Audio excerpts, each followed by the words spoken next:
बिस्मिल्लाहिर्रहमानिर्रहीम, अस्सलाम वालेकुम। मैं हूं ईसा नकवी। आज बुध 15 दिसंबर है। जिस वक्त आप ये वीडियो देखेंगे मोस्ट प्रोबेबली उस वक्त तक चीन के सदर शी जिनपिंग और रूस के सदर व्लादिमीर पुतिन के दरमियान वर्चुअल इजलास का इनेकाद हो चुका होगा और इस मुलाकात में होने वाली गुफ्तगू के वो हिस्से जो चीन और रूस मिलकर तय करेंगे वो मीडिया डोमेन में अवेलेबल होंगे, उन पर रिपोर्टिंग हो रही होगी, तबसरे किए जा रहे होंगे। और जाहिर है कि डिप्लोमेसी के तकाजे होते हैं, सफारतकारी के तकाजे के दोनों ममालिक उन पर मुनहसर है कि वो कौन से हिस्से इस गुफ्तगू के मीडिया को जारी करते हैं, किन फैसलों के बारे में इस दुनिया को आगाह करते हैं। लेकिन एक बात तय है, गुज़श्ता 2 से 3 रोज़ में चीन और रूस दोनों ममालिक के तेवर अमरीका और उसके इत्तहादियों के हवाले से कुछ अच्छे नज़र नहीं आते। चीन के हवाले से मैं बात कर चुका हूँ पहले अपनी वीडियोज़ में।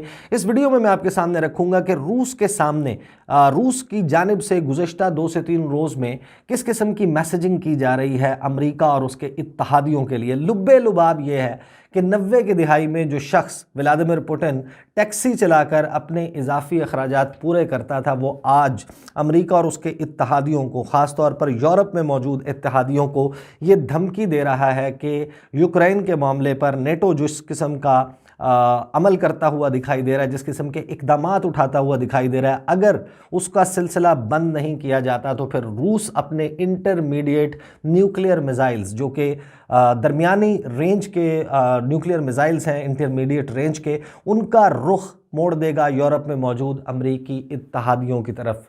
इंतहाई अहम तफसीलात हैं। एक डॉक्यूमेंट्री है, उसके कुछ हिस्से रूस के टेलीविज़न पर, सरकारी टेलीविज़न पर जारी किए गए हैं। रूस के सदर व्लादिमीर पुतिन की ज़िंदगी, जाहिर है कि जो उनका एक ज़िंदगी का एक पहलू है जो बतौर केजीबी के, जो रूस की खुफिया एजेंसी थी, उसके एजेंट के तौर पर उन्होंने गुजारा, एक ऑफिसर के तौर पर जो ईस्ट जर्मनी में तैनात थे।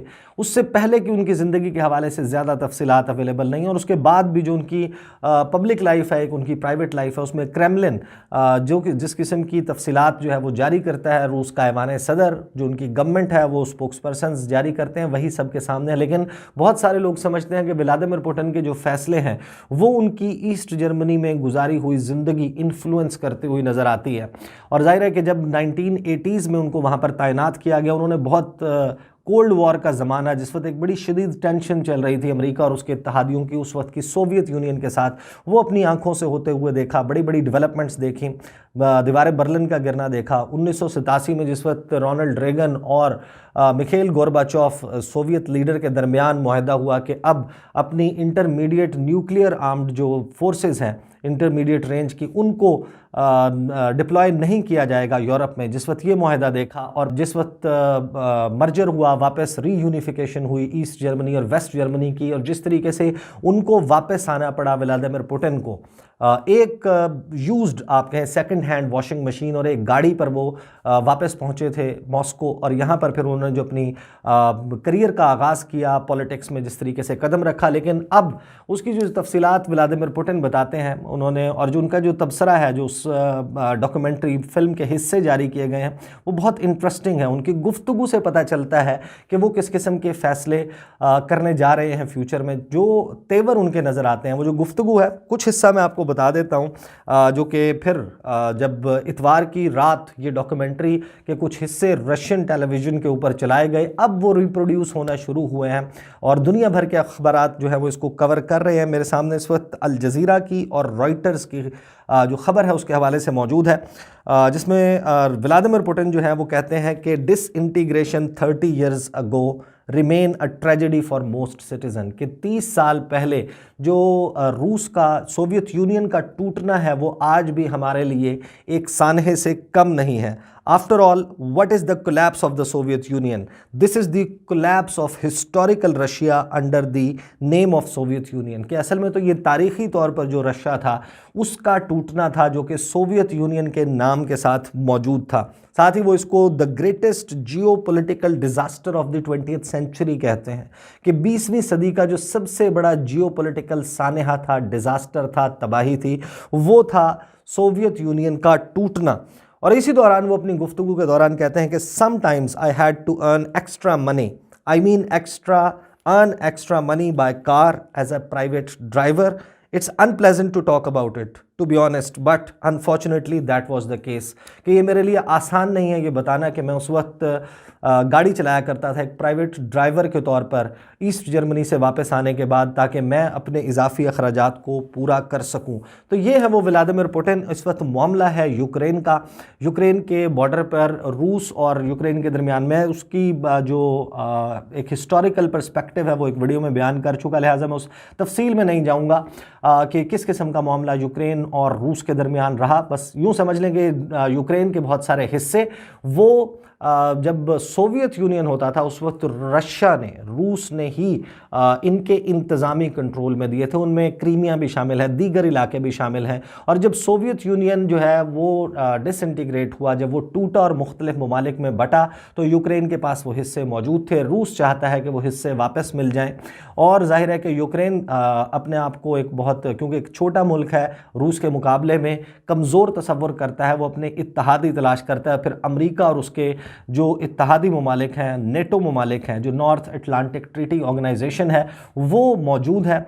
सन 2002 में यूक्रेन ने कोशिश शुरू की कि उसको मेंबरशिप मिल जाए नॉर्थ अटलांटिक ट्रीटी ऑर्गेनाइजेशन की, नेटो, जिसका आर्टिकल 5 ये कहता है कि अगर एक मुल्क पर हमला हो जो नेटो का मेंबर हो, तो तमाम ममालिक मिलकर उस हमले का मुकाबला करेंगे और अग्रेसर जो भी कुव्वत होगी उसके ऊपर हमला करेंगे, उसे अपने जो दोस्त मुल्क है, जो अपना मेंबर मुल्क है, उसको बचाएंगे। 2002 के बाद से कोई फैसला नहीं हो। 2008 में नेटो ने हामी भरी कि हाँ, हम आपको हिस्सा बनाएंगे। यही मामला कुछ जॉर्जिया के साथ भी है। अब रूस को एतराज़ ये है कि यूक्रेन को अगर अपना हिस्सा बनाता है नेटो और जॉर्जिया को, तो इसका मतलब ये है कि आप जो है वो हमारी सरहदों के ऊपर आकर बैठ रहे हैं। ये नेटो के हवाले से रूस के सदर का, व्लादिमीर पुतिन का, रूस की हुकूमत का मौक़िफ़ है। और वो ये भी समझते हैं कि इस सारे मामले में क्रीमिया का और दीगर जो इलाके रूस क्लेम करता है, रूस चाहता है कि उसे वापस मिल जाएं, और वहाँ के लोग भी जो है वो बहुत सारे रेफरेंडम्स और वो उसके ज़रिए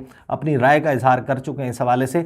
वो जो इलाके वापस लेना चाहता है, जब वो लेने की कोशिश करेगा रूस, तो फिर नेटो ममालिक इसको खुद पर हमला तसव्वुर करेंगे आर्टिकल 5 के तहत, और एक बड़ी लड़ाई छिड़ जाएगी। इस सारे मामले को रोकने के लिए अभी जिस किस्म की सिचुएशन चल रही है, मुख्तलिफ फिगर्स रिपोर्ट हो रहे हैं, 1 लाख से 1,90,000 के करीब जो फौजी हैं रूस के, उनकी मूवमेंट है यूक्रेन और रूस के बॉर्डर पर। रूस ये कहता है कि हमारा यूक्रेन के ऊपर हमला करने का कोई इरादा नहीं है। अमेरिका और उसके इत्तहादी ममालिक, उनकी खुफिया एजेंसियां रिपोर्ट कर रही हैं कि अर्ली 2022 के आगाज़ में रूस हमला कर देगा यूक्रेन पर।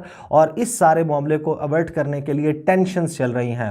व्लादिमीर पुतिन और सदर बाइडन के दरमियान भी एक वर्चुअल इजलास हुआ। उसमें जो बाइडन है, उन्होंने और उनके इत्तहादी ममालिक अलहदा से G7 ममालिक के प्लेटफॉर्म से रूस को थ्रेटन कर चुके हैं कि बहुत ही पेनफुल किस्म की सैंक्शंस, बहुत ही तकलीफ दे किस्म की पाबंदियां लगाई जाएंगी रूस पर। दूसरी तरफ रूस कहता है कि हमारा एक ही मुतालबा है, आप जॉर्जिया को और यूक्रेन को नेटो का हिस्सा मत बनाएं, वरना फिर मामलात जो हैं वो एस्केलेशन का शिकार होते हुए दिखाई देंगे। इसी दौरान जो रियाबकॉफ हैं, इनके डिप्टी फॉरेन मिनिस्टर रूस के, और व्लादिमीर पुतिन की इंस्ट्रक्शंस पर एक तरफ वो बता रहे थे कि मैं टैक्सी जो है वो चलाया करता हूँ, दूसरी तरफ उनके तेवर अब कुछ इस किस्म के हैं कि जो 1987 का मिखेल गोर्बाचोव और उस वक्त के अमेरिका के सदर रोनाल्ड रेगन के दरमियान मुआहदा हुआ था कि यूरोप में जो है वो इंटरमीडिएट रेंज की जो न्यूक्लियर फोर्सेस हैं और डिप्लॉयमेंट्स हैं वो इस किस्म की नहीं की जाएंगी,